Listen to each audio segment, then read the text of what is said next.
Hi there, I'm Chris Stachiw. I'm Mike White. And this is Father Malone. And we are the hosts of Dreams for Sale, a once-a-month look at the only reboot of The Twilight Zone worth checking out, 1985's The Twilight Zone. On this episode of Dreams for Sale, we're going to be looking at episode 16 of the first season of the show. We're still in the first season 2 years later, but that's okay because, hey, it's a pretty long season of the first season of the show. This episode originally aired January 31st, 1986, and it is broken into 3 segments. The Elevator, To See the Invisible Man, and Tooth and Consequences. So, The Elevator is directed by R.L. Thomas, written by the legendary science fiction writer Ray Bradbury. It stars Stephen Jeffries and Robert Prescott. Stephen Jeffries may look familiar to you if you are a fan of the 1985 film Fright Night, where he plays Evil Ed. Oh, I was just a fan of his gay porn films. Okay, well, you also let that... That is the bulk of his career. Yeah, you let that cat out of the bag, too. But yeah, he was also a gay porn star. And this segment focuses on 2 brothers who go to a factory to look for their, quote, mad scientist father. That's sure what it is. And that's kind of all it is. Yeah. I love this one. I don't know.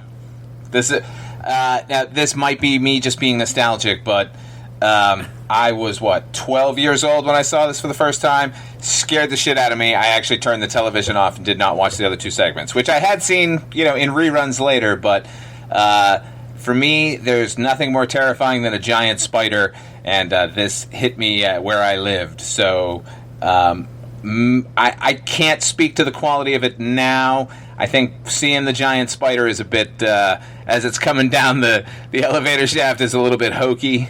There are a bunch of other little problems, but I still think this one is really effective. At least it is for me. I think you have nostalgia blinders on big time. I might. I think so. But I'm willing to cop to that. Yeah, I think for me, the biggest failing of this episode, and this is something that Mike mentioned to me before I watched it, was it just kind of ends. And boy, it really does just kind of end. I kept thinking that maybe the file was corrupt or something. I was like, wait a second, that can't be it. Yeah, it's kind of wild. I mean, you have these 2 brothers going through this factory looking for their dad, and they start coming across these, large animals, like a cat, but 2 or 3 times the size of a cat, a giant rat, and it turns out that their father was working on a superfood to help feed everyone in the world, but I guess the unintended consequence is it starts making everything grow.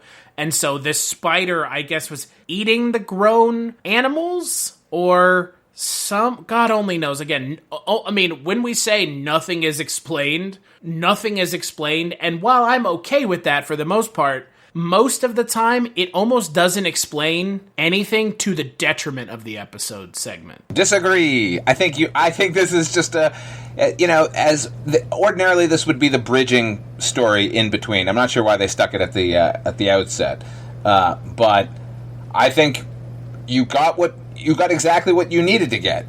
Guys creating a superfood, the unintended consequences that it makes everything grow larger. The thing that grew largest and fed the longest was a spider in that factory, and now it's just there and waiting for people to come.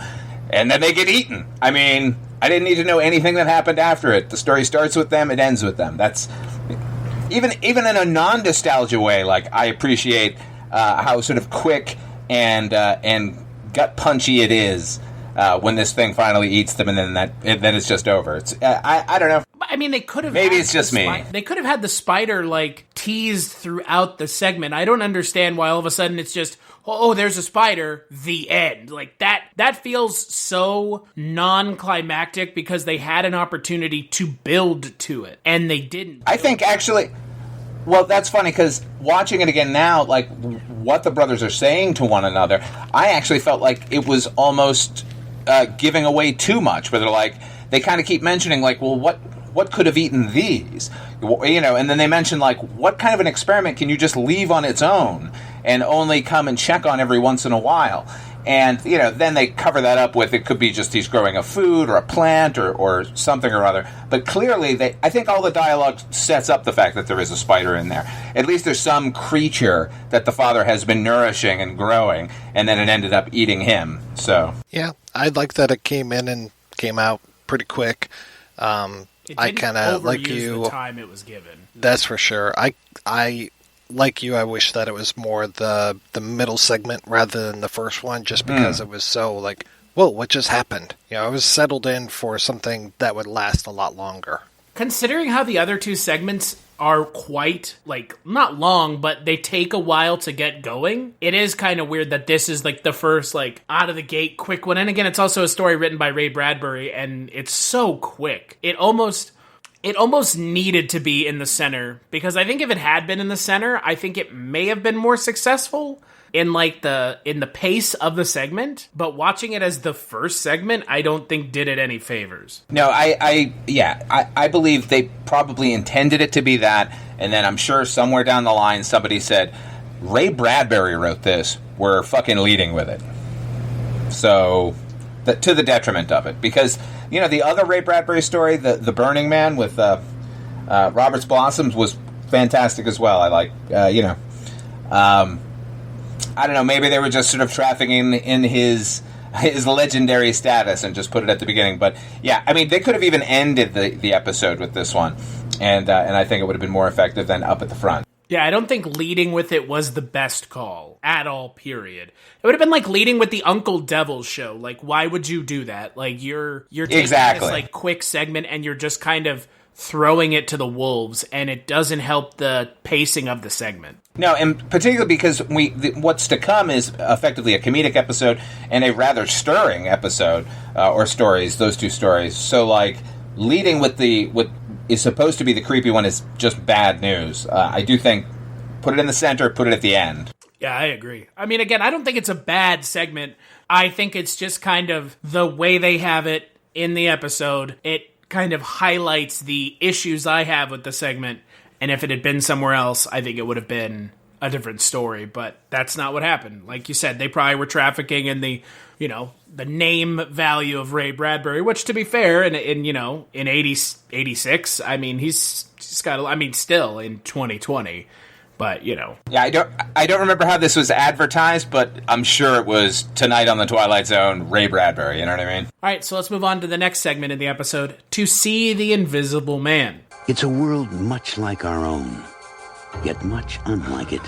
A twisted mirror of reality in which a man can find himself cast out, made invisible by public acclamation, belonging no longer to society, but only to the gray reaches of the Twilight Zone.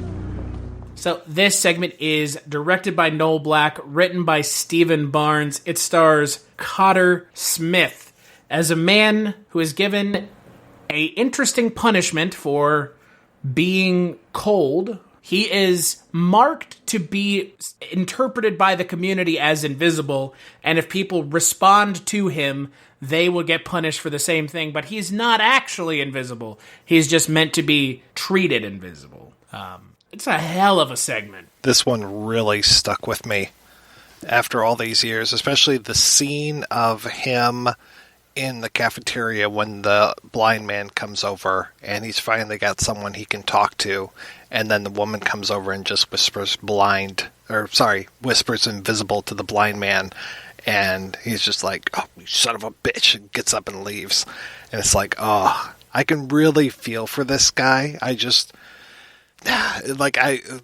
Even when I was over in China and just having no one to talk to because no one spoke my language, and it's just, you feel like you're so alone, and I just could really feel for Cotter Smith in this episode. And I love the premise, and I love that he even tries to get away with stuff where it's like, okay, he does the things that I was thinking, well, why doesn't he just wear a hat? Or, well, can he just go in and be an obnoxious asshole? And they actually have both of those pieces. And even him being a total horn dog and going in and looking at women in a hot tub. It's like, okay, yeah, I guess that's what you do when you're invisible and they can't say anything to you.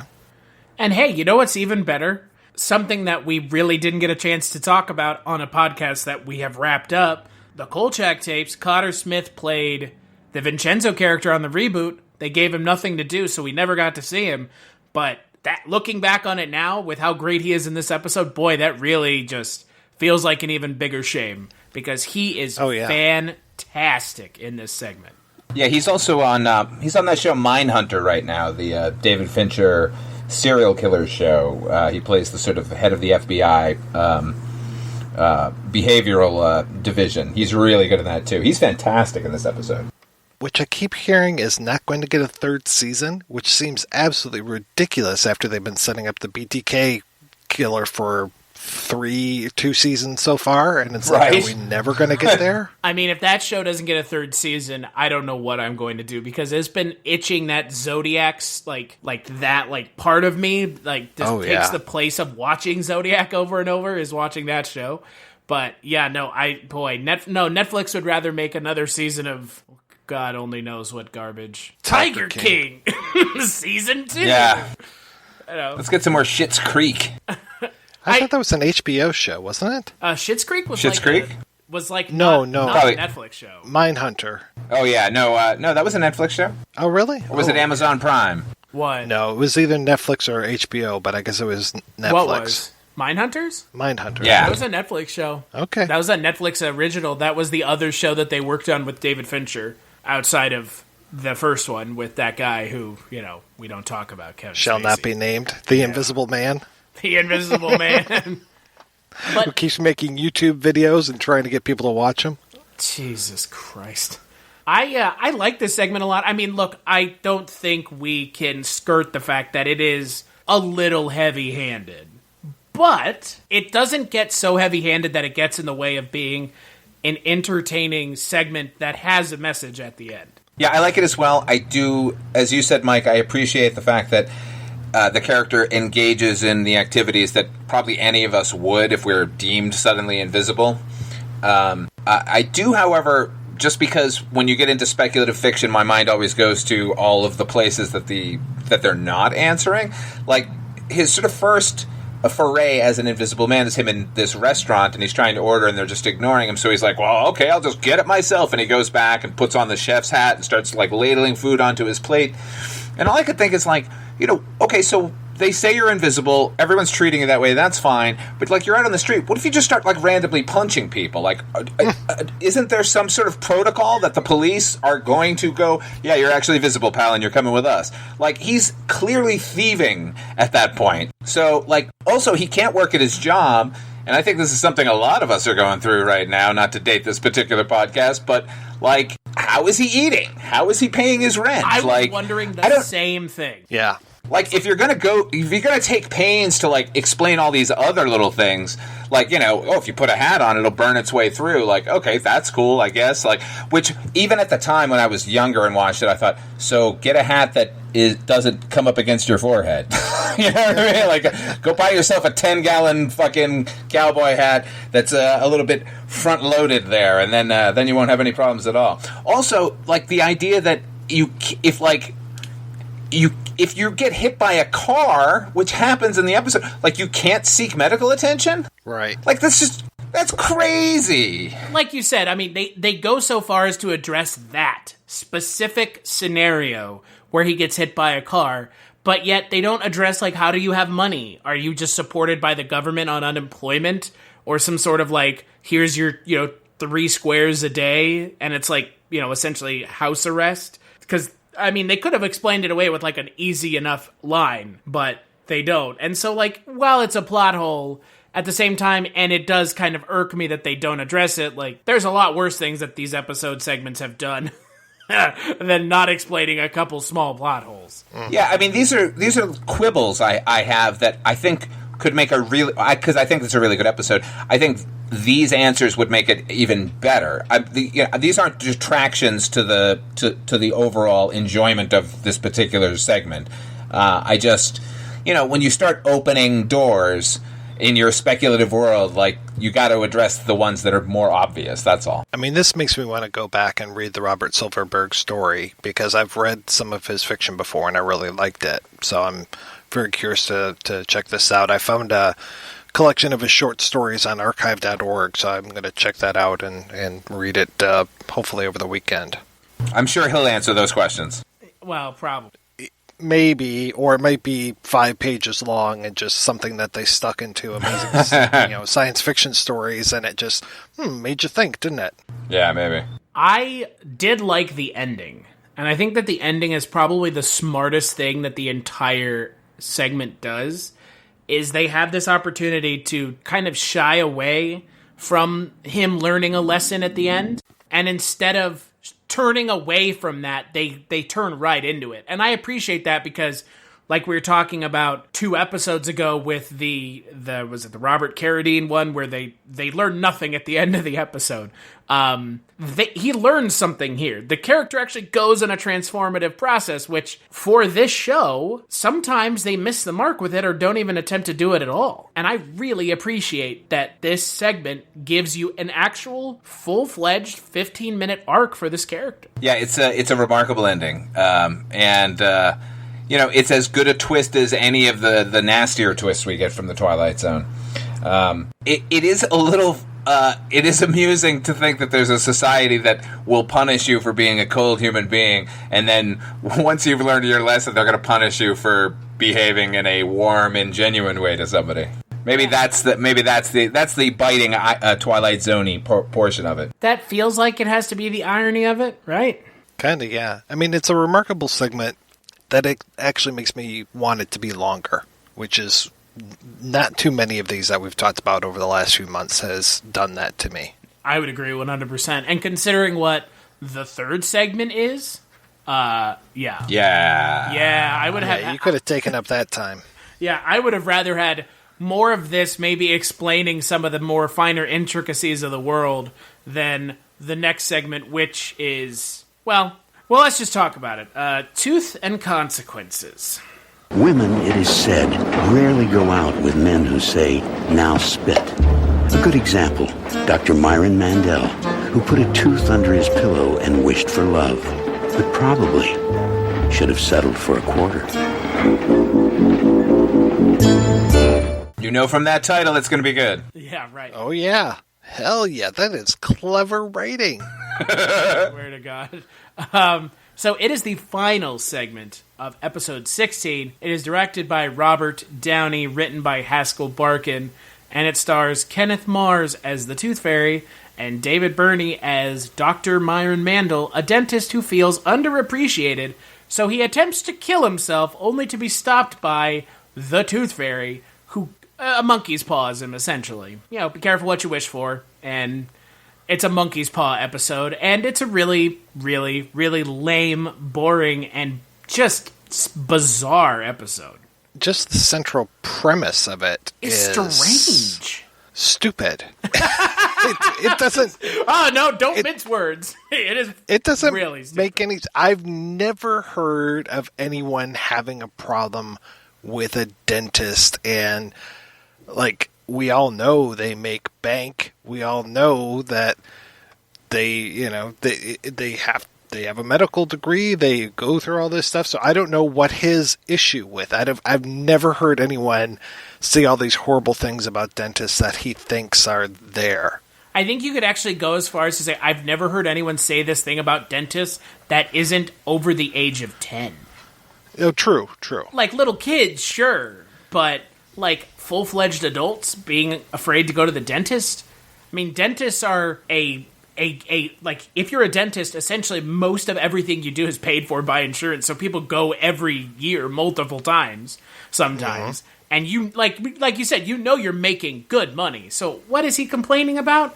Like these made-up things that some woman won't, like, respond to his love? Like, ugh. And any occupation that allows you access to pharmaceutical-grade drugs should be able to get any woman he wanted. Yeah. Just saying. That the blonde girl who came in and passed him over, because that was the other thing. Like, no, beautiful girls only go for airline pilots and astronauts. I'm like, Yeah, I guess that's it, huh? Just that's all they're getting. All right. Beautiful women want to be with men who aren't home 260 days out of the year. Yeah, so we're talking about a couple of thousand pilots and maybe 10 astronauts in the world, right? Right. And the rest of the beautiful girls are just waiting for their chance to get one of them. And look, I have not seen David Burney in anything other than this segment, and his character. Really? And I have. I mean, his character in this doesn't make me want to hunt it down unless it's just a product of how poor the writing is. Well, he used to be something. It's like he would show up so often, and he was you can tell without the glasses and the really ridiculous mustache, he's a very handsome man.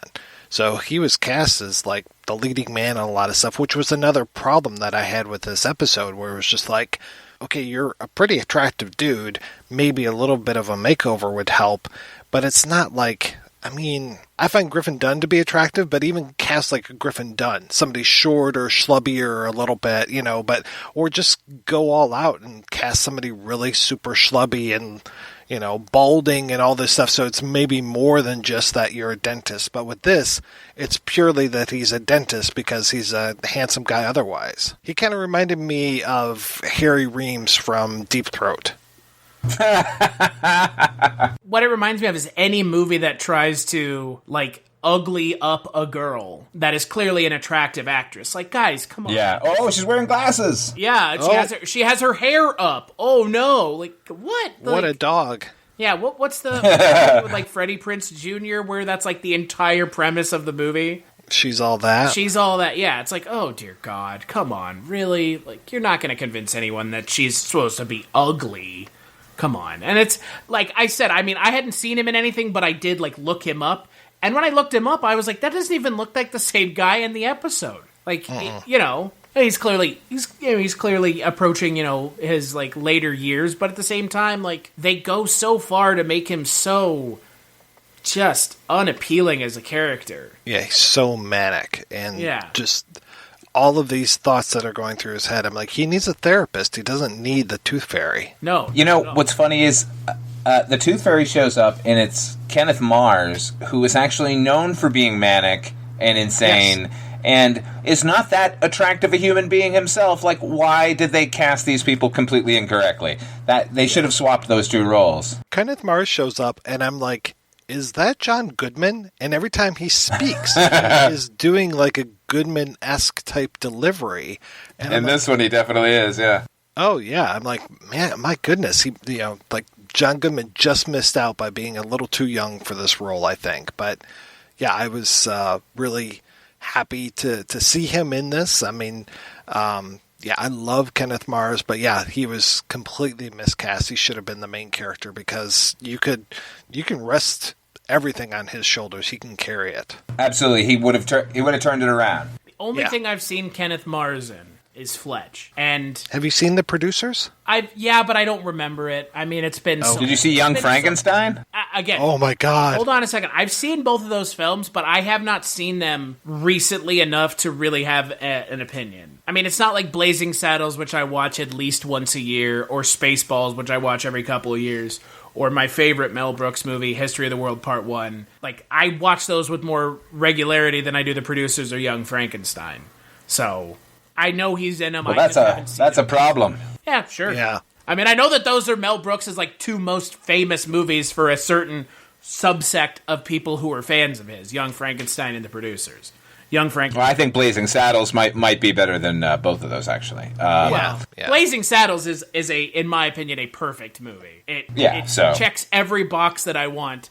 But I hadn't seen him in anything other than Fletch, so when he came on screen, I recognized him, and he's pretty much playing like a version of his character from Fletch, this kind of like terse dick. And so I was like, oh, this kind of makes sense for this character. But going and like looking more into his performances and the things you guys are talking about, I think they should have just reversed this completely. Mm-hmm. Totally. Did anyone feel like the end of the episode, not the final part, but when his wish comes true, it felt remarkably like, but can she type? But just, like, through a different lens. Like, it was, oh my God, you're the greatest dentist of all time. I can't wait to see you. Dentists are awesome. Like, it was kind of the same thing, except now he rejects it all of a sudden. Yeah, this episode is real bad, right down to the end where he's now in a boxcar filled with all of the other dentists who are fleeing all the fame and money and everything they wanted. What the fuck is going on with this episode? Here's the thing. What you didn't mention is the fact that you don't know that they're dentists until he starts mentioning it, which is so, like, lazy of a twist. Oh, I mean, I knew they were dentists because they were, like, flossing and they all had perfect teeth, and I thought, why do these hobos all have such good-looking choppers? But, like, the reveal is irrelevant. It's just such a stupid concept.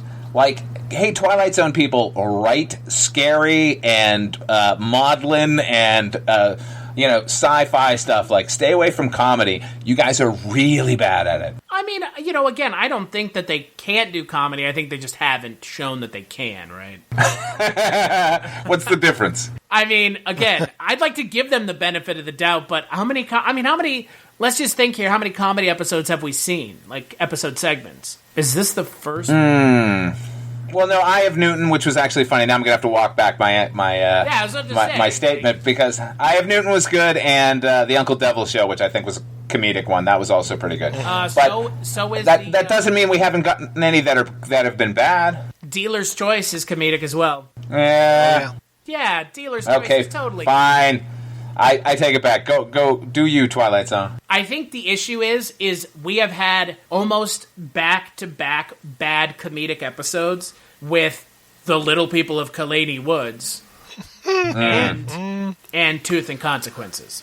I mean... Maybe it's a late-season phenomenon. Yeah, but I mean, I like these first two segments, and then this third segment just kind of completely falls apart under the weight of its own ridiculous and misguided premise. So, anything else?